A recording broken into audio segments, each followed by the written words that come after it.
Welcome back to the Elise Surkov podcast, where we help women in perimenopause and menopause thrive unapologetically from the inside out. I am so fucking excited today. This is my second time having a dude on the podcast. Yeah, very exciting. So, welcome to my friend. And we actually used to work together. So, this is actually really exciting to have him on the podcast. I'm not even going to attempt to butcher his last name. So I'm going to let him introduce himself. Welcome, Travis. My name is Travis Dalrymple, and that is how you say my last name. Yeah, I fucked that up hard. I'm sorry. It's okay. Very common. I tried, whatever. Thanks for joining me today. And I am really excited. So none of you probably know this, but Travis and I used to work together in a business mentorship. And I used to hop on his calls on Monday, which was like the Monday mindset call. This is like when I actually first started business. I don't think I was on for like another like year and a half. I was just like, fuck, I don't need you anymore. Fuck you. No, I'm kidding. But I feel like every Monday was like, everything's gone to shit. Nothing is working. And we just had like a major spiral. And your job was just to like unspiral us. Yeah, and now look at you go. You're fine. Now I'm fine. Yeah, You're totally fine. In fact, today, the irony of the recording is that it's actually Monday. And when Travis first came on, I was like, fuck, everything's fucking falling apart right now. Yeah. Literally. And look, it's 15 minutes later and you're fine. You're good. I'm so good. Yeah. I think it's because I had your mindset Monday. So I'm really excited to chat with you. And something that's really cool is that you wrote a book. Tell us a little bit about what inspired you to write this book. And if you're not watching this on YouTube, but you're looking at this, How to Suck as a Leader is the book that you wrote. So tell us a little bit about what made you decide to write a book. It actually came from a presentation that I gave all of you at one of the business masterminds that we went to, because I was tasked with making some sort of presentation around leadership, but I didn't know how I wanted to structure it. I didn't know what I wanted to talk about. So I just thought about all the stuff that you guys weren't the best at and said, well, they kind of suck at these things. So I'm going to title this presentation, How to Suck as a Leader. And I came up with like 30 different items that I wanted to talk about. And they all started with like a sarcastic, obvious quote of like how you would be a terrible leader. And then I went through and shared with you all how to do it a better way. But I just found that it really resonated with all of you. And when you show someone a horrible way to do something, it's just so much more obvious to them. It's like, oh, well, yeah, I would never do it that way. So after that seminar, I came home and thought to myself, man, that would just be a really easy way to frame a book. So I just started writing it, and it took 2.5 years. 2.5 years later, there it is. I love that style of thinking. I think I remember when you did that. You actually did a presentation once that really helped me as a leader, because I was at the point in my business where I think I had one or two coaches already in my team, but I don't think I truly understood what it meant to lead a team. And I think that the title of this talk that you gave was like how to be a CEO, or like what your job is. Yeah. And you're like, yeah, you think that like your job is to just kind of like tell people what their job is and then they should do it. Right. And I was like, right. And you're like, no, that's not how it works. I was like, what do you mean that's not how it works? But I love the way that you're like, hey, I'm going to tell you all the ways that you fuck up because it's so obvious to you. I have a friend way back in the day that she was so chilled as a mom. And I remember like she would let her kids do shit. And I'm like, how do you not freak out? Because like as a parent, you automatically gravitate towards like the worst things that can happen. Like my kid's like, all right, I'm gonna go, and I'm like, my kid is like, can I go to my friend's cottage for the weekend? And I was like, where's the cottage? Who's the friend? Where's you going? Where, like, there's so many things that can go wrong. You're gonna go on a sea-doo? How will I know you're?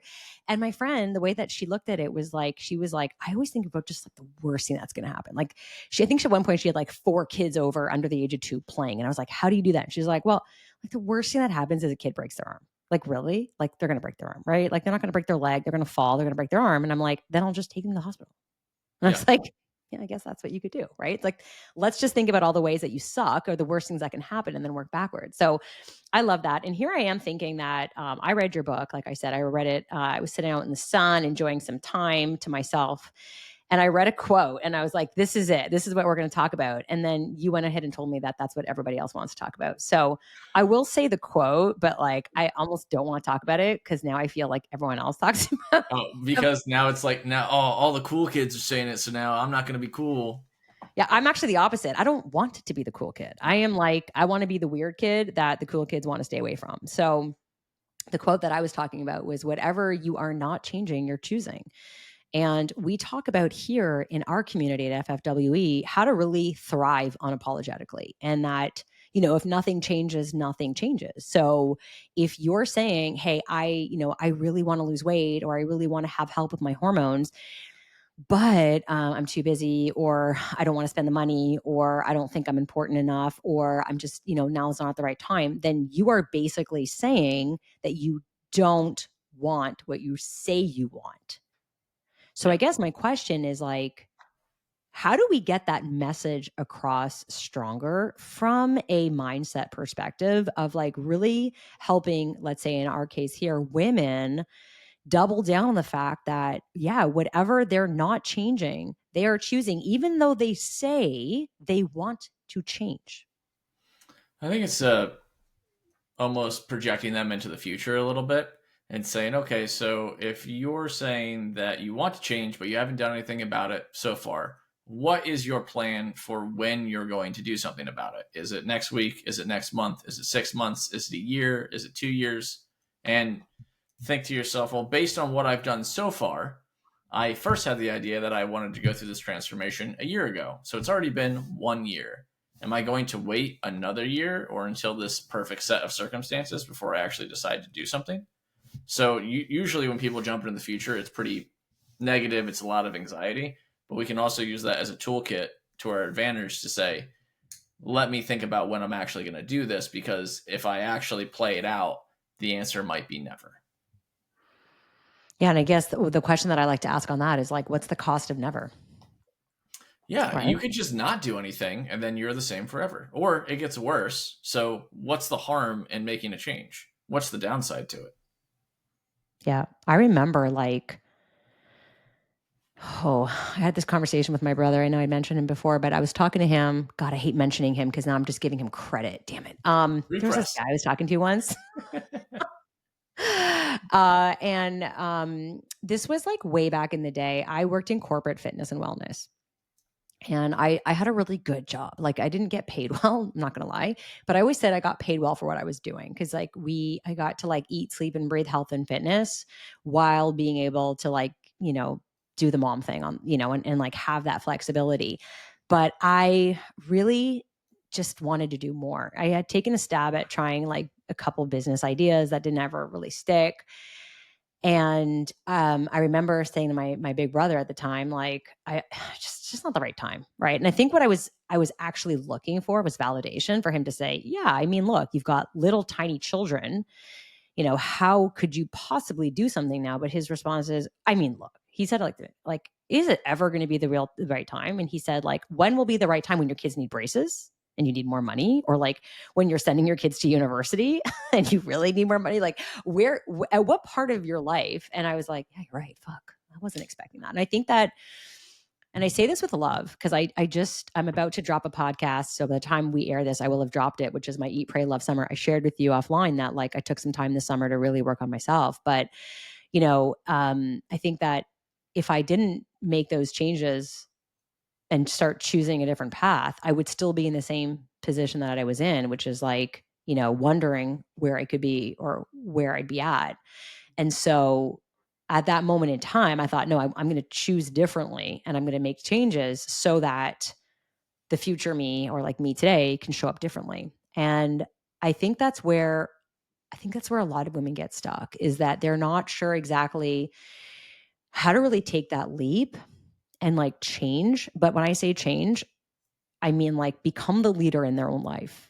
Mm-hmm. Right. And I think if we look at it from a business standpoint, which like you and I can see when we zoom out, is like as a leader, like these are my roles and responsibilities. But as a leader in your own life, why do you think we kind of shy away from that, women especially, where we're just like kind of almost fall into this victim mentality where we're looking for people to validate the fact that, like, yeah, stay the victim. You're right. Like, it sucks for you. You have to. you're homeschooling your kids, or your husband doesn't support you, or your husband doesn't believe in you, or like you're divorced, like whatever, you know what I mean? Like, why do you think we almost can't show up as our own leaders? Because if the opposite were true, that would mean that we're wrong. Mm. And people don't like to be wrong. They want to be right. So it's a lot easier to be right when you're like, oh, it's just a really hard time right now, right? And I could just do it later. And if somebody else just goes, yeah, sure, you're like, ha, I knew I was right. But when someone goes, no, you can actually just do it now, then they're more or less telling you that you're wrong in some capacity, not, in a malicious way, but they are saying, like, no, you're wrong. Then you have to figure that out and deal with the fact that your reality is not true. And you can That's a actually hard do one. something I to change actually it. I believe I did a podcast on that. If I did, I'll link it below. I actually took this straight from Hermosi, but he was like, hey, you can either be right or you can have results. And we have guaranteed results in our community. And sometimes, I'm not going to lie, we have women that just want to prove me wrong. We have women that are like, fuck you, Elise. I'm going to prove to you that I'm a special snowflake and that nothing's ever going to work for me, until I have a conversation with them where I'm like, literally, right now, you need to decide. Do you want to be right or do you want to have results? Because you can have either. But if you want the results, you're going to have to lay down your guard and realize that you are wrong and you can change, but you have to do it. Right. And we have some women that are like, nope, I will not change. And it's frustrating. And I guess, like, how do you think we can, if you even can, I don't know, maybe you don't have the answer to this, but like, how do you, or what would you say to someone who's in that situation that is like, yeah, you're right. I hate being wrong. And I've told myself this belief that I believe this to be true about myself, that like I can never change, that I can never do this, that I can never be I can never be a smaller version of myself, or I can never be a CEO, or I can never be in a healthy relationship, or I can never stand up for myself, or I can never set boundaries, or I can never have strong friendships. Like, how do you really crack into that limiting belief? I think you just start with saying, what's the problem with any of those things? And usually what you'll find is that it's a product of their environment. So if you don't know anybody that's in great shape and you're surrounded with people that aren't, your desire to get in great shape is probably going to be pretty much zero. Or if you have an unsupportive partner or an unsupportive family, your desire to get support are going to be lower. So I think the easiest step that people can take is putting themselves in different environments, whether that be like friends, in some cases, family. I've certainly seen that happen numerous times. But if you're surrounded by negativity and people that don't support you, then obviously you're not going to want to advance your life. So get in a different room. Get with people that are doing the things that you actually want to accomplish, and just by default, you will start accomplishing those things, or at least you'll be more open to accomplishing those things and different I ideas. love that you said that, because one thing that we do really strong in our community and I'm really proud about is our identity shifting.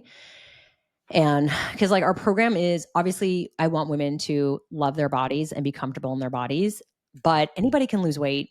Um, it's how you keep it off. And I know we talk about this all the time, how you keep it off, but really, like, you have to be the person, you have to change your identity, because the person that you were and the person that you showed up for got you into this spiral of like not thinking you're worthy or worth it, or like in these unhealthy patterns. And one of the very first things that we talk about, we say this regularly in our community calls, is you will likely have to find new friends. And that's so hard for people to hear, because they're like, what are you talking about? I love my friends. And I'm like, I remember when I never really quit drinking, but I used to drink really heavily, and then I stopped.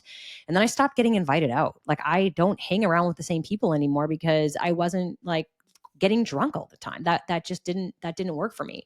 One of the reasons why I love being in a business mentorship and the level that I'm at is because I want to be in the room with people that are quote unquote better than me in areas of business, so that I can level up. If I'm only in a room with people that are below me, I'm going to go below, right? Yeah. So I think that is, I've seen this. We've coached maybe over like just about 1,000 women so far in the last 5 years of business, almost six that we've been having our program go. And I mean, I've seen it. I've seen marriages break up over this. I've seen I've seen families fall apart. I've seen friendships completely absolve over this, and it's the best thing ever, because it really does matter who you surround yourself with. I always talk about my greatest limiting belief that changed my life, which was back in probably 2016. Well, I can't even remember. It must have been 2015. Okay, so like a long time ago. A 10 years decade. ago. Nobody actually cares, Elise. It was a while ago, and I used to run. I used to run. So I used to run like 5, we call it kilometers here in Canada. We go Yep. by that. Yeah, you know. So I used to run 5 kilometers, 10 kilometers, and then like 10 kilometers just wasn't enough anymore. And I started doing half marathons. But I grew up with the strong belief that I would never run a marathon. I was like, I'm not built for it. I don't want to do it. I can't do it. And at the time, when I worked in corporate fitness, I had my supervisor that I reported to. Shout out to Adrian Sutton. I don't even know if you listen to this. If you do, you're an awesome human. You know that. Even when you had to fire me, it's okay. I understood. So Adrian was a Ironman times like 6. And I would always be I was like, I can't believe like you've done this. Like you're incredible. And she's like, I mean, anybody can do it. I'm like, what do you mean? She's like, I mean, anybody can do it if you just train for it. And something in that moment was like, for real? Like, if I wanted to do that, could I do it? And she's like, yeah. And I remember I had done a race here. Well, it's outside Toronto, and it's called Around the Bay. It's a 30-kilometer, really ugly race. It's like up and down hills. It's like you pass a cemetery. There's like grim reapers that like tell you to die. Like it is like it is older than the Boston Marathon. Okay, it's a pretty big deal. It's also at the end of March, so it's like the most freezing time possible. And I ran this, and Adrian said to me, "Well, I mean, you did Around the Bay. You should be doing a marathon now." And I remember thinking, "No, no, no, I can't do it. Like I can't do a marathon." And then I went ahead and I was like, well, hang on a second. Like, what if I do a marathon? I was like, I'm just going to fucking do it. So I trained for it and I ran the Chicago Marathon. And at the end of the marathon, I was so emotional because I thought, holy fucking shit, I did something that I said I couldn't do. I actually felt in that moment there was nothing I couldn't do. Nothing. Because like everything is figure outable. Everything is doable. Everything is like, hey, if I just have the proper training, I can do it, you know? And so that's like my mindset shift because I've put myself in the most uncomfortable situation to challenge myself and prove to myself that I can. So I guess like knowing that we all have these strong rooted beliefs of who we are and what we can and can't do. Where would you even start with someone who comes to you and they're like, yes, I want to change, but I can't. I've tried so many times, and every time I failed. Every single fucking time to the Yeah. point like I just can't do it. There's multiple things I would do. It certainly depend on the person, but I'd probably start with having them define what failure is, because to me, that in itself is a limiting belief. People don't like pass fail is a grade school, college. Oh, sorry, uni. My bad. Canada. Uni thing. Like that's not how life works. So it's not did I pass or fail. It's to what degree did this work or not work? Because everything that you've done or tried, whatever, there's a certain percentage of it that was quote successful, and there's a certain percentage that was okay, and there's a certain percentage that was a failure. So when people say things to me like, "Oh, I tried that in the past and it didn't work," by default, I do not believe them. Like they don't even believe themselves, but they don't have the right framework to think through that, in my opinion. You would be so proud of me. I'm thinking of an example this morning. I was talking with one of my coaches about a client who got they got some, like they did a DEXA scan Mhm. and they came back spiraling and they're like, oh my God, I've gained fat and I've lost muscle. And my coach was like, I don't know how this could have happened. And I was like, well, let me see the DEXA. How do you know? Like, let me just Yeah. gather How the do you data. know?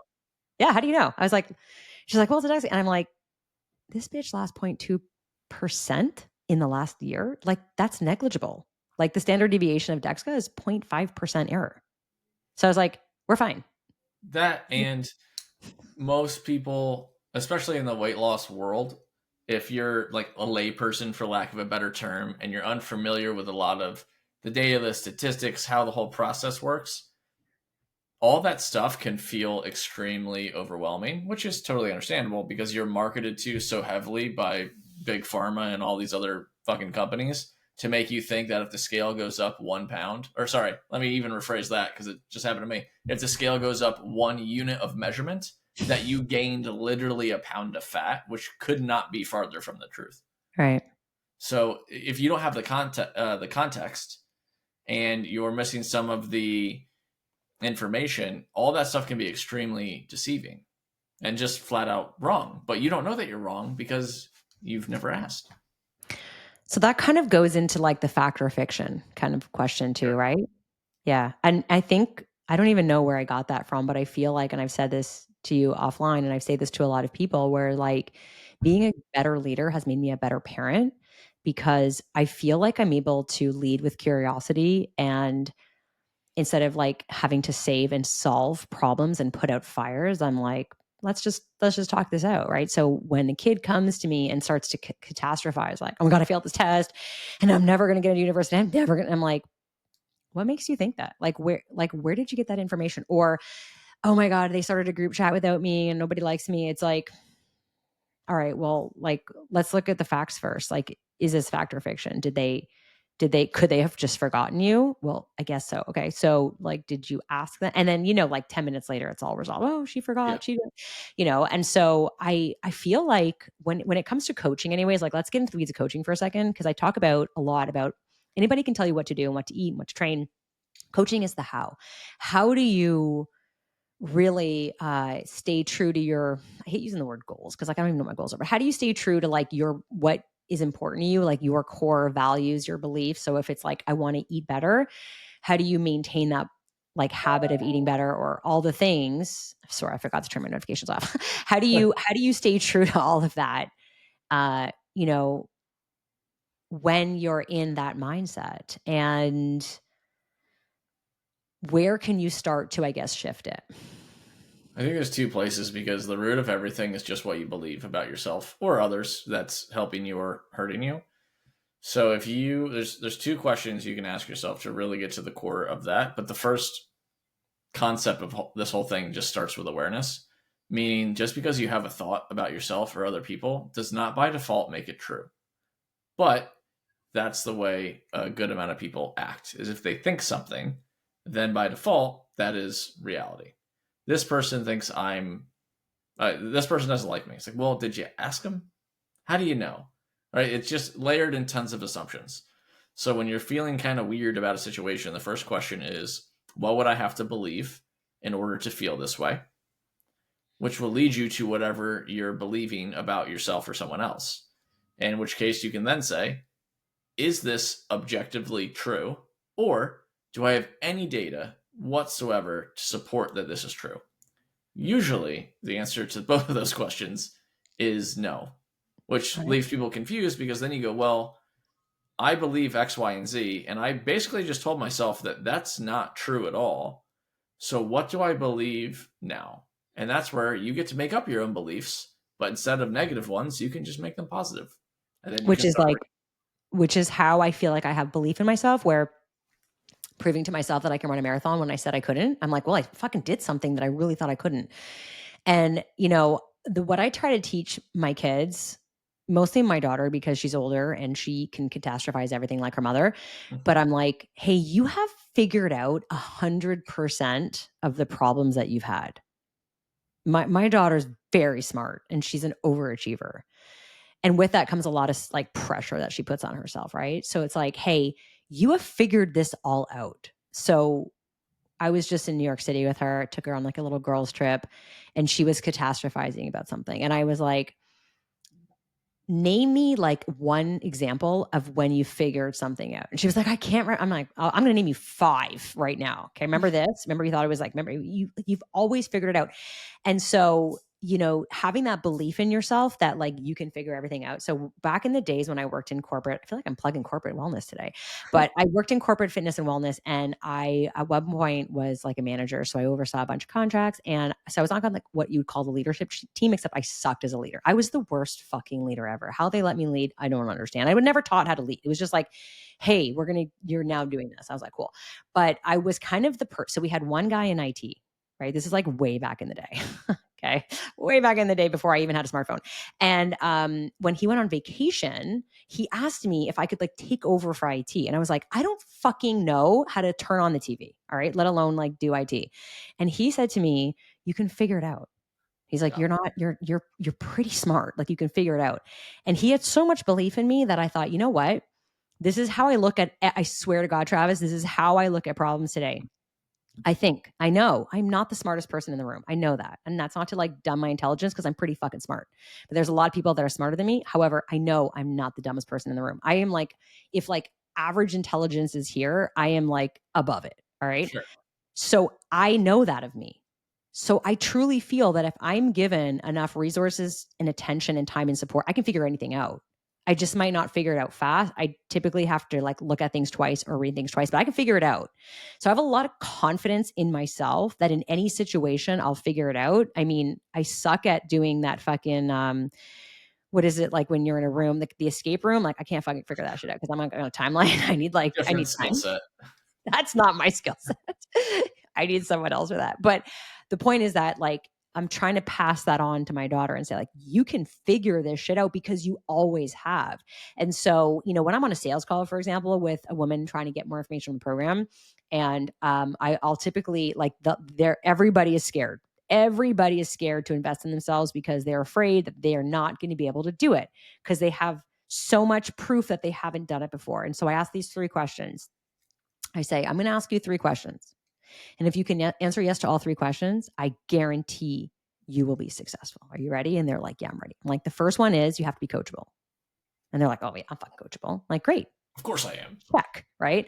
Number 2, you have to take massive action because like we're all about massive action.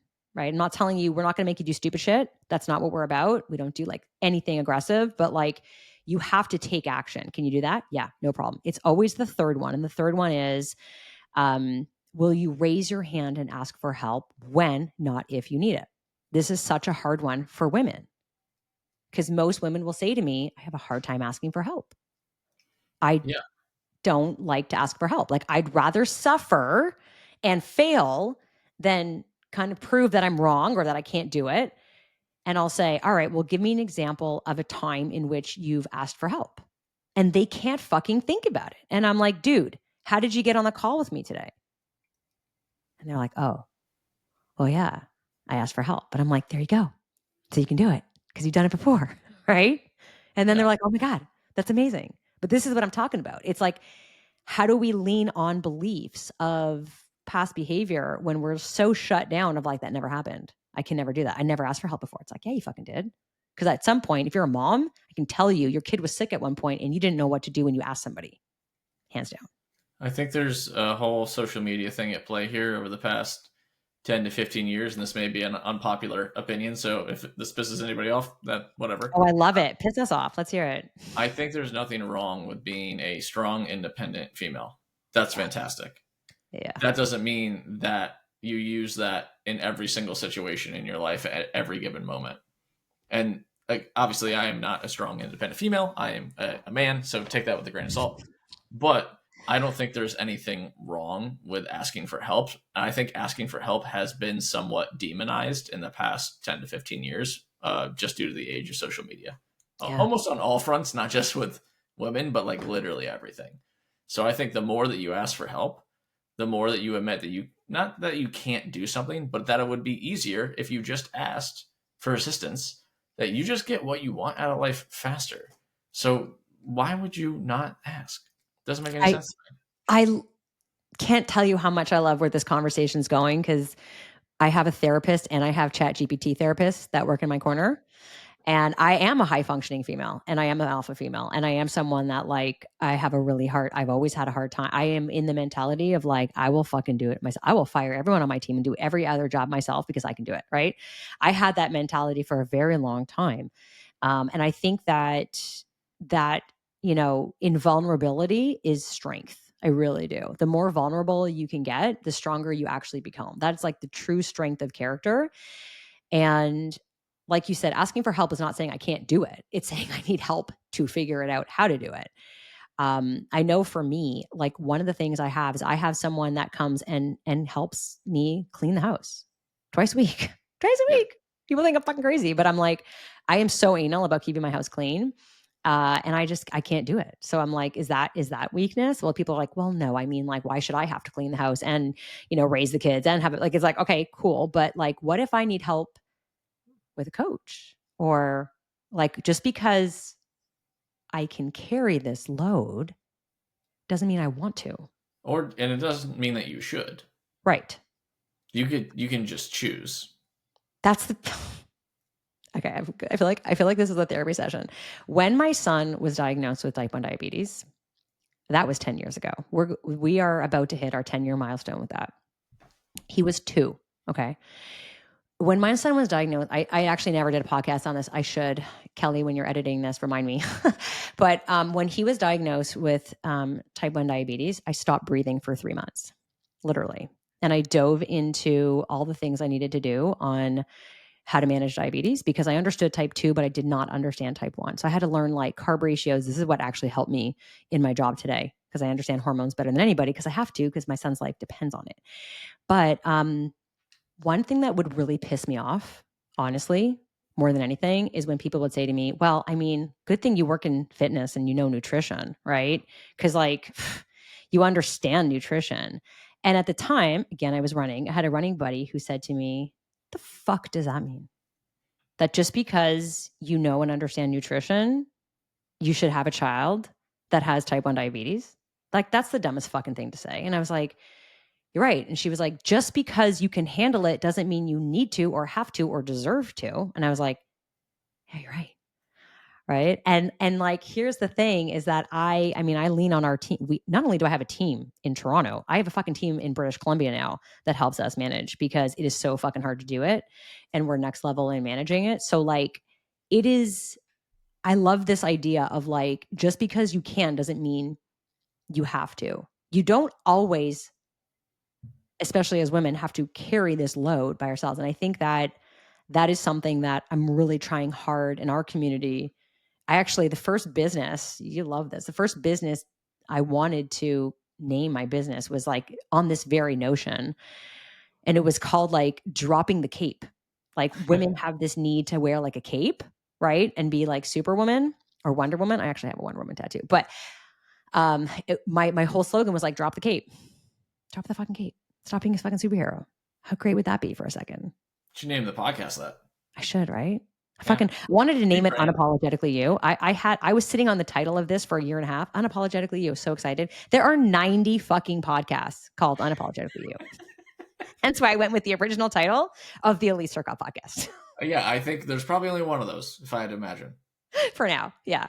TM. Yeah, I think the thing about asking for help, to your point, is that it's illogical to think that it's a detriment to your life. Because if you ask anyone that you deem successful, hey, you did this all on your own, right? And they're going to laugh in your face and go, no, why would I do that? And God, that would be insanely difficult. And I would want to punch myself in the face every single day. No, I asked for help, got help. I hired people, like whatever. No one successful literally has done everything themselves. So that is like a pointless endeavor where you're just putting yourself through a mass amount of mental pain. So I wish I had this in my head like growing up because this is it's so funny. I'm literally working through therapy on this right now with this need to like overachieve all the time and like outcompete myself. And it is that notion of like, what do you want? You want to like have on your tombstone, did it all. And I think that like this is just the generation of women before me who suffered silently, right? I know that, you know, you and I would be at the same retreats and we would be sitting on a panel of like the 7-figure CEO students and everyone got to ask us questions. And someone asked a question to me and I wanted to die. It was horrible. And she said to me, how do you balance it all? How do you balance? Did you go? I don't. I don't. Yeah. She's like, how do you balance it all being a mom of 3 kids, one being high needs and run this massive business? And I was like, did you think I do? Like, what? Yeah, That's it's not what I want my daughter seeing. I don't want my daughter thinking that she could do this all because like it's fucking hard. And I don't.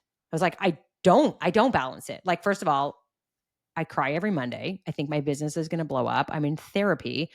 And I have a lot of help. I also have a super ass supportive husband. So like that, I couldn't do what I'm doing without him doing what he's doing. So I was like, there's no part of me that wants you to believe that you can just really do it all without having something break, something give, or like a massive amount of help and support behind it. and the concept of balance, I think another like weird cliche term that's come up in the past 20, 30 years, especially with online businesses, is you can work from the beach or you can do this. And, I know that's not necessarily exactly related to people and their health and wellness, but the balance part of it, this is going to sound backwards, but like, who gives a shit? Why don't you just figure it out and make like whatever that balance is? That is different for every single person. Like my balance and your balance, I don't even like saying the word, is completely different, and that's totally fine. It's not like hard cutoffs. It's just what boundaries you want to put in your life for what's going on in your life. That's balance. It's not start stop times in your calendar. Yeah, I love that. I think I'm with you on that. I feel like you and I agree on a lot of things, especially when it comes to that. Like I don't like saying work-life balance because No. I don't like that term. I also I recognize that a lot of people would look at me. I mean, if you're listening to this, you probably don't know the amount of work and grind I do behind the mic and behind the computer, but I fucking love what I do. And I love it so much that it's harder for me to stop than it is to start, which is the opposite of most people. And when people look at that, especially as a woman, I know I get criticized and judged on that. Like, well, you missed a hockey game because you were working. I mean, even last night I was at the rink. So my kids play competitive hockey. I'm at the rink a lot. And I'm at the rink and I'm on my computer. I was actually doing an interview. And the coach walks by and he's like, always working. And I'm like, yeah, like how lucky am I that I have a business and I have like how lucky am I that I wake up in the morning and have such purpose that I fucking love what I do. Now, I recognize that I can't be everywhere and do all. So like I do put the computer away. If it's a hockey game, I am going to watch and scream and lose my voice. But if it's a fucking hockey practice and my kids just need an Uber, like I'm good sitting in my car or on the side doing work. I love it. I love it. And my friend, I have a very, very, very, very small circle of friends, and you probably know most of them because they're in the same fucking job because we have that same mindset. But a lot of people will look at me and be like, well, it's a holiday, but it's a Saturday, but it's a weeknight. Like, shouldn't you, like, who cares? And like, but it's a nighttime. And I'm like, that's like you can do your life. I am so unapologetically me at this stage in my life. Like I'm 46. So I'm just like, I don't fucking care what you think of me. But like, I wish I had this sooner, but that's how I look at my balance. I'm like, this is balance for me because I've lived a life where I didn't feel I was living to my potential and I didn't feel like I was creative and had my voice heard. And I'm in a position now where I'm lucky enough to have that. That is my quote unquote balance. And as long as like my kids feel seen and I feel like I'm showing up, I don't need to be everywhere. And someone actually was one of my clients who said this to me. She is like, don't be at every game.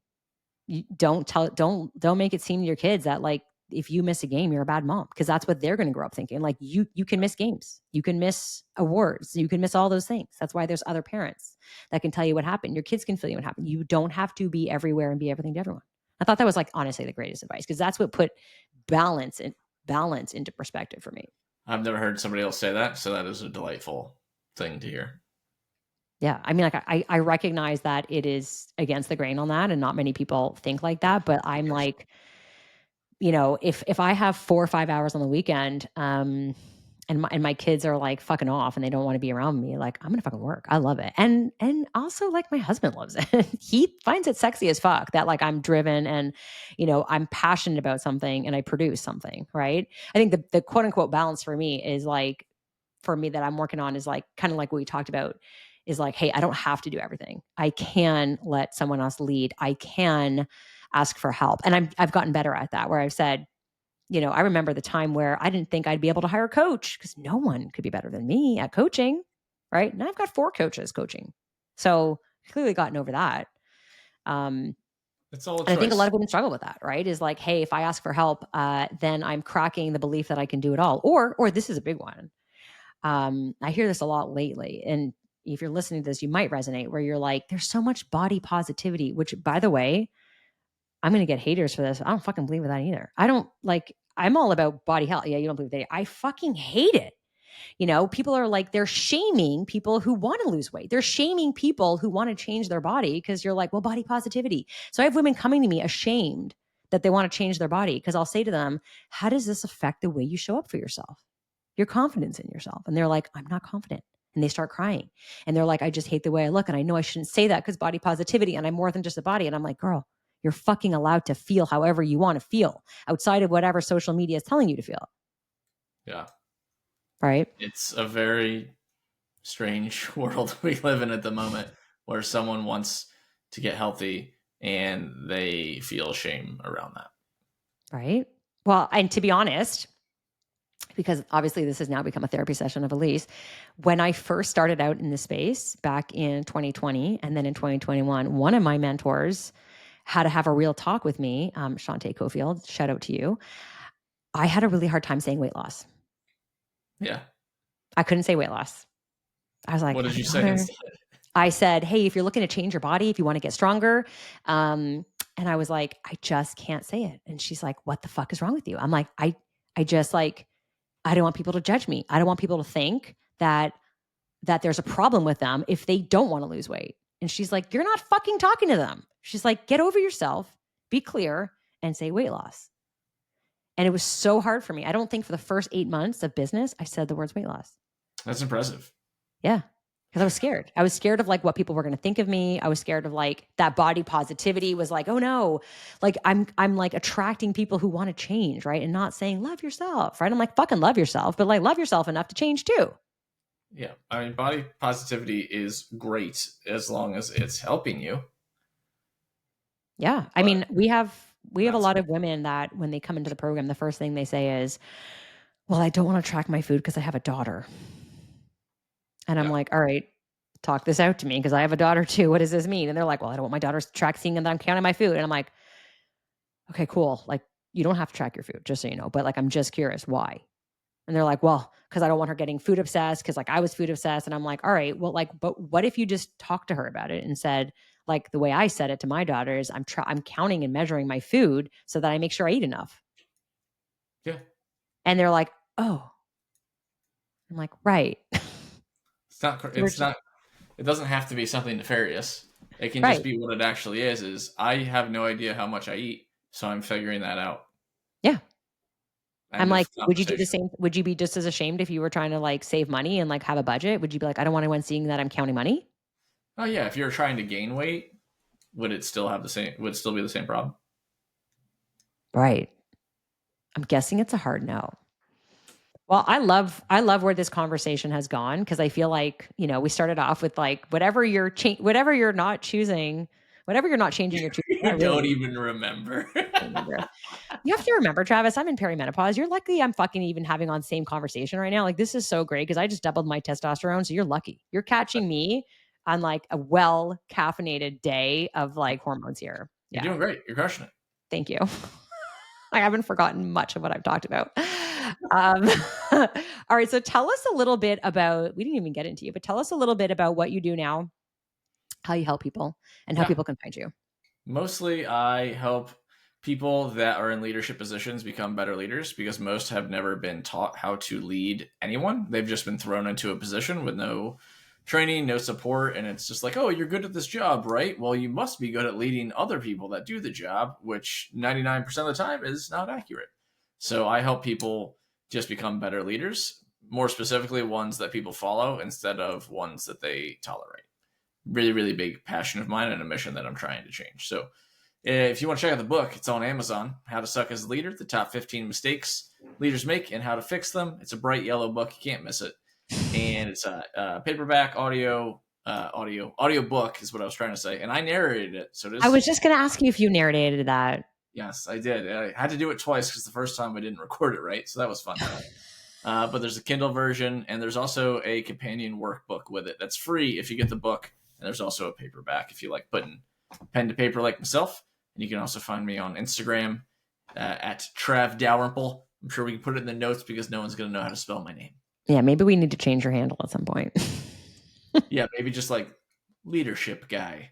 Leadership dude. Yeah. Yeah. I honestly wish I knew you way back when I was thrown into that leadership role because I agree. I think that you nailed it. People just are like, hey, you're good at this, or like, I'm good at coaching. I'm going to start a business and I'm going to lead a team. But it's like, I don't know how to fucking lead a team. I don't know how to. Shouldn't people just do what they're hired to do?